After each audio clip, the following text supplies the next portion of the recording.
Hello everyone, my name is Chelsey and I am here with Clearview Library District.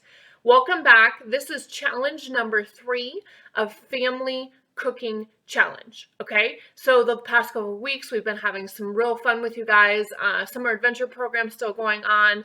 This week is going to look a little bit different than it has in the past couple. So what we want you to do this week is, summer adventure program is imagine your story. So what we want you to do is make things for, dress up for a Mad Hatter themed tea party. Okay, so what we want you to do is create your own little sandwiches or desserts, make some tea, snap a picture of it, send it to me at Chelsey@clearviewlibrary.org, Chelsey@clearviewlibrary.org, and we'll pick a winner.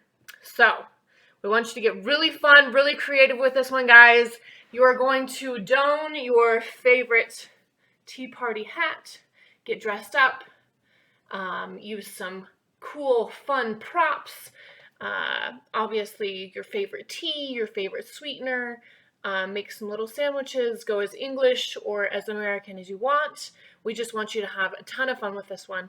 Snap a picture of it, send it to us. We've got a really awesome grand prize for this one. This is going to be our last one, but we want to thank you guys so much for joining us. We've had so much fun with this, and we hope that you guys have too. See our events page on clearviewlibrary.org to get some suggestions for some things you might do this week, but make it fun, make it frilly. Can't wait to see your guys' submissions, and thanks so much for joining us. This has been great. Thanks, guys. Have a great day.